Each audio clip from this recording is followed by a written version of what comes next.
देखो भाई, तो रिलेशनशिप बताना किसके बीच, हमारे पास रेजिस्टेंस और रेजिस्टिविटी के बीच में है ना।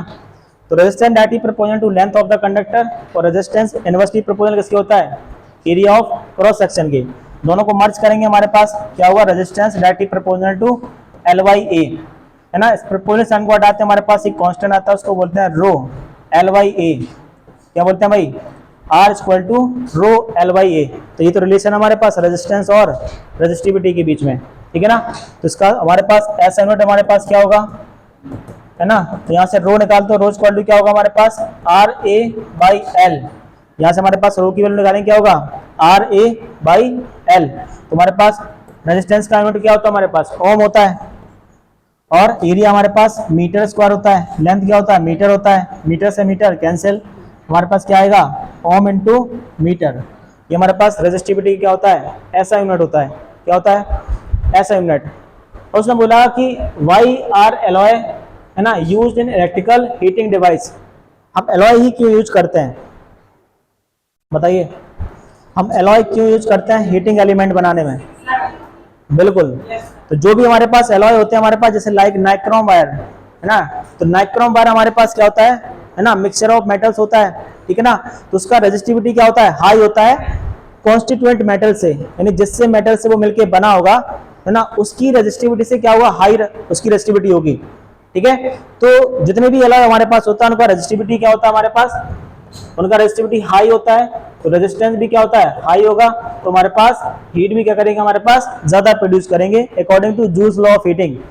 जूल्स लॉ क्या कहता है हमारे पास, H equal to I square R into T, यानी heat directly proportional to resistance of the wire, यानी जितना ज्यादा हमारे पास रेजिस्टेंस होगा उतना ज्यादा हमारे पास हीट प्रोड्यूस करेगा। तो हमारे पास एलॉय, एलॉय मतलब मान लेते हैं हमारे पास नाइक्रोम वायर की बात कर लेते हैं अपन।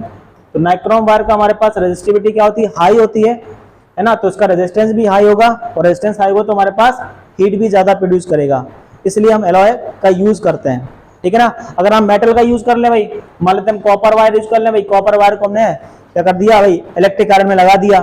तो कॉपर वायर हमारे पास उसका रेजिस्टिविटी लो है, तो रेजिस्टेंस भी क्या होगा, लो होगा, तो हीट भी क्या करेगा हमारे पास, लो होगा। तो जब हीट ही लो है तो हमारे पास काय के लिए हम हीटिंग एलिमेंट बनाएंगे भाई। बात समझ में आई, नहीं समझ में आया, चलिए आगे बढ़ेंगे।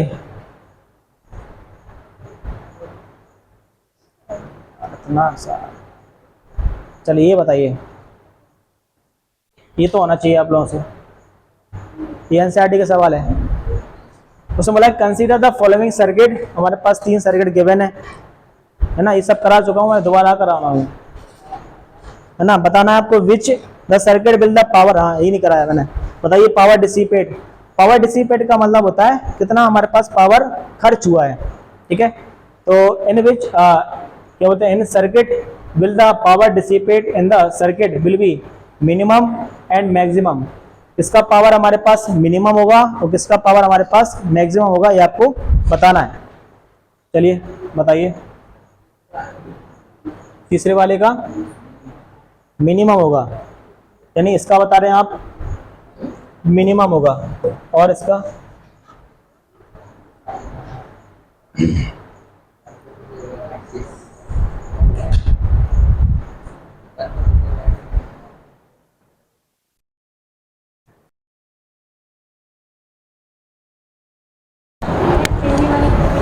देखिए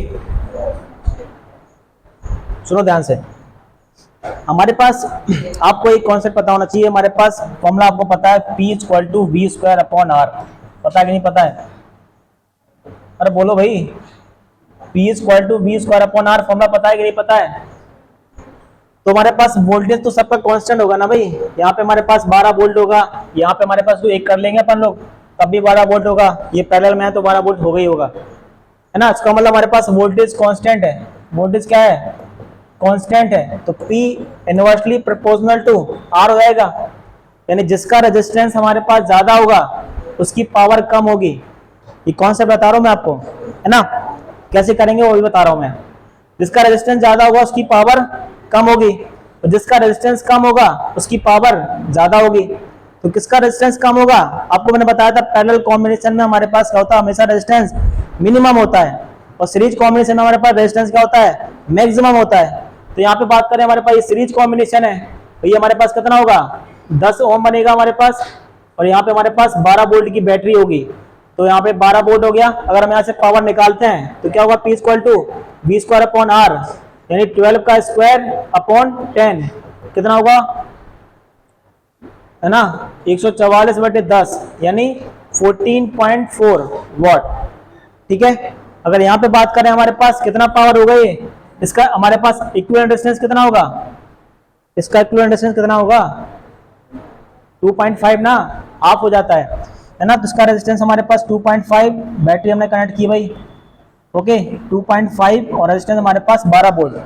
तो क्या होगा इसकी पावर हमारे पास V स्क्वायर अपॉन R कितना होगा, 12 का स्क्वायर हमारे पास 144 अपॉन 2.5, पॉइंट हटाओ जीरो बढ़ाओ, तो हमारे पास कितना आएगा, हमारे पास काट पीट के कितना 57.6 वॉट।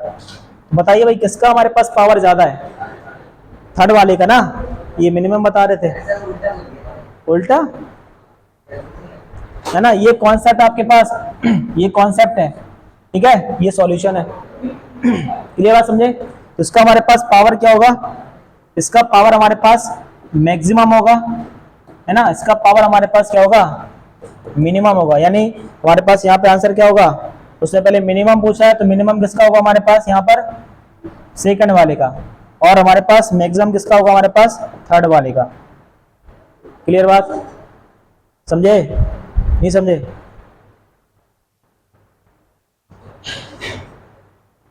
ये और बता दीजिए आप।